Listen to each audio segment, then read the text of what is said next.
वालेकुम। मुल्तान टेस्ट जीतने के बाद पाकिस्तान की जो हार का सिलसिला था वो तो ख़त्म हो गया और अब जो कॉम्बिनेशन बना है बड़ी तब्दीलियों के बाद, क्या जो पिंडी टेस्ट होगा 24 अक्टूबर से उसमें वो कॉम्बिनेशन बरकरार रहना चाहिए? इस बारे में जो क्रिकेट के माहिरीन हैं वो क्या कहते हैं, उनकी राय क्या है? मेरे साथ फ़र्स्ट क्लास क्रिकेटर नदीम शाद मौजूद हैं, इनसे हम बात करेंगे। अस्सलाम वालेकुम। वालेकुम सलाम। अच्छा नदीम भाई, एक तो मुल्तान टेस्ट है, वो मतलब तब्दीलियाँ हुई, थोड़ा सा इसका जवाब दे दें पहले तो मुझे, वो कारगर साबित हुई हैं।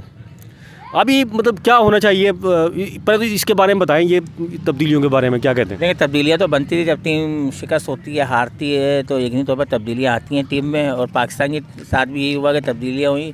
बट एक प्लस पॉइंट ये था कि इनको स्पिनर ट्रैक बनाना चाहिए था, वो इन्होंने बनाया।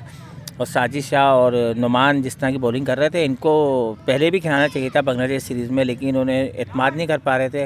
लेकिन अब उनको मौका मिला तो उन्होंने अच्छा परफॉर्म किया।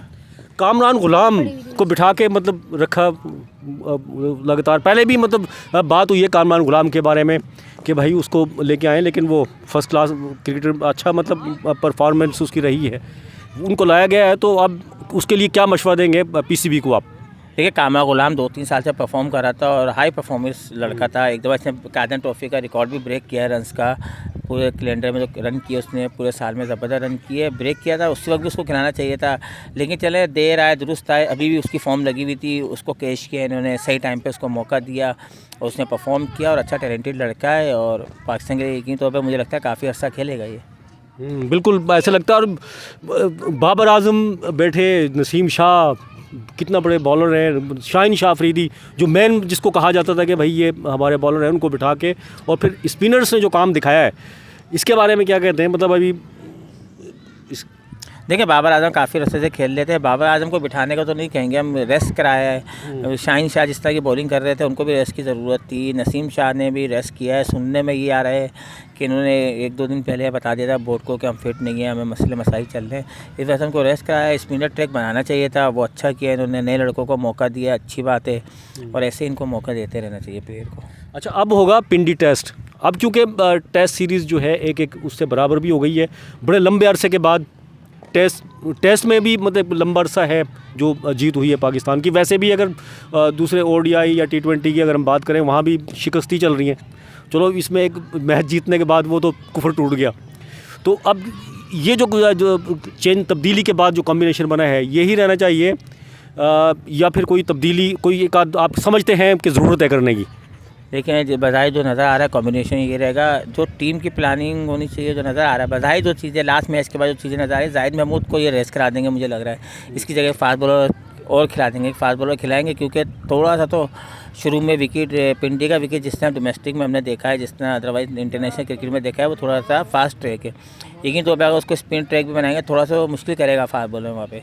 तो ये वहाँ 2 फास्ट बॉलर के साथ ही जाएंगे, 2 स्पिनर, वो या क्या नाम है इसका, नुमान और साजिद शाह खेलने, ये दोनों खेलेंगे, 2 फास्ट बॉलर आ जाएंगे, बाकी कॉम्बिनेशन यही रहेगा तकरीबन। अच्छा, इसकी इनके बारे में क्या कहते हैं? मतलब नसीम शाह, शाहीन शाह अफरीदी, इनका क्या है, मतलब इनको कब लाना चाहिए? इनको रेस्ट दें मज़ीद? नहीं, देखें, साउथ अफ्रीका कंडीशन मुश्किल है, फास्ट ट्रैक है साउथ अफ्रीका में। साउथ अफ्रीका की सीरीज़ में बड़े कारामद होंगे, दोनों अच्छे बॉलर हैं, बस एक्सपीरियंस है, सब कुछ है। थोड़ा बॉडी भी थक जाती है, इतनी लंबा अरसा से क्रिकेट खेलते रहते हैं लोग और खेलते हुए आ रहे हैं। फिर डोमेस्टिक भी खेला है बीच में, वनडे टूर्नामेंट जो चल रहा था, तो होता है इस तरह। लेकिन ये कि मुझे लगता है कि बज़ाहिर जो नज़र आ रहा है टीम की, बाबर आजम भी वापस आ जाएंगे साउथ अफ्रीका सीरीज़ में और ये दोनों बॉलर भी वापस आ जाएंगे। अच्छा, अभी ज़ाहिर है वो टेस्ट बराबर हुआ है एक जीतने के बाद। अब इंग्लैंड ने इनको भी रीड किया होगा, जो स्पिनर्स ने परफॉर्म करके दिखाया है, अब वो भी प्लानिंग करेंगे। तो अब टेस्ट का नतीजा क्या हो सकता है आपके ख्याल में? क्योंकि अब आम टीम तो नहीं, बहुत मजबूत टीम है इंग्लैंड की। देखिए, बज़ाहिर नज़र जो आ रहा है, देखें ये कोशिश तो करेंगे स्पिन ट्रैक बनाने की, और टाइम भी था इनके पास, क्योंकि मुल्तान टेस्ट भी हुआ है, अभी बीच में गैप भी है, तो टाइम तो ऐसा है कि बना सकते हैं स्पिन ट्रैक। कमबैक कर सकता है इंग्लैंड है, इंग्लैंड बड़े स्ट्रॉन्ग टीमों में शुमार होता है और स्ट्रॉन्ग कमबैक करते हैं ये लोग। लेकिन ये है कि पाकिस्तान भी इतना टफ टाइम देगा इनको, इतनी आसानी से तो सीरीज़ नहीं जीतने देगा पाकिस्तान की। तो देखें, हर टीम का एक जीत का मोमेंटम, मतलब जब टीम जीतती है तो फिर जीतती चली जाती है। तो पाकिस्तान का भी मोमेंटम बना है, परफॉर्म कर रहे हैं लड़के, बस हमारा टॉप ऑर्डर थोड़ा सा और परफॉर्म करे। शान मसूद हो गया है, हमारे जो अब्दुल्ला शफीक है, ओपनर्स जो नहीं करते, ये तो शुरू से ही पता नहीं इसमें क्या इशू है। इशू है। इनको देखें थोड़ा सा बताए प्लान इन्होंने थोड़ा सा सही नहीं किया, इनको ये करना चाहिए। देखिए पब्लिक जो डिमांड, शान मसूद ओपन कर सकते थे अब्दुल्ला शफीक के साथ, तो कर लेते। एक मिडिल ऑर्डर में बाबर आजम को भी खिला सकते थे, ये मिडिल ऑर्डर में एक और बैट्समैन खिला सकते थे, आपका मिडिल ऑर्डर स्ट्रॉन्ग हो जाता। ये चीज़ें हो सकती थी, लेकिन कुछ समझ में नहीं आ रहा। हम 3 ओपनिंग के साथ खेल लें, हम मिडिल ऑर्डर में फिर लेग तो करेंगे ना। एक बैट्समैन लेग कहते हैं, हमारा मिडिल ऑर्डर नहीं परफॉर्म कराता है। कामरा गुलाम की सूरत में आया, उसने एक 100 की है, तो उसने काफ़ी फ़र्क किया। बीच में लोअर ऑर्डर में सलमान आगा खेलने, वो तो कर ही रहा है परफॉर्म 7-6 नंबर पे जाके। तो अगर बीच में एक मिडिल ऑर्डर और आ जाता, 2 ओपनिंग इनको चाहिए कि शान मसूद, अब्दुल्ला शफीक या शान या साइम ये ओपन करें, वन टाउन बाबर को ला सकते हैं टीम में। ला सकते हैं, मतलब अभी भी ला सकते हैं। चले ठीक है, ये तो हो गया। और मेरी तो ख्वाहिश ये है कि ये पिंडी टेस्ट जीते, सीरीज़ जीते पाकिस्तान। आपकी क्या, एक तो मुल्तान टेस्ट पे कैसे जज्बात थे, और अभी क्या ख्वाहिश है जीत के बारे में? देखिए हम तो ये चाहते थे कि स्पिन ट्रैक बनाएं, स्पिनर को खिलाएं, आउट करें, और पाकिस्तान रिजल्ट दिया 4 दिन में, 4.5 दिन में। मैं कहूँगा कि 3.5 चौथा दिन तो ख़त्म ही नहीं हुआ ना, इन्होंने टेस्ट ख़त्म कर दिया। तो इस तरह ये करते रहे परफॉर्म, स्पिनर को खिलाना चाहिए था। और जज्बात तो यकीन तो पाकिस्तान जीता है, काफ़ी हद तक खुशी मिली है टेस्ट में, अच्छी बात है। आगे भी जीते टेस्ट, और साउथ अफ्रीका की सीरीज़ थोड़ी मुश्किल है, लेकिन आसान नहीं होगी इतनी।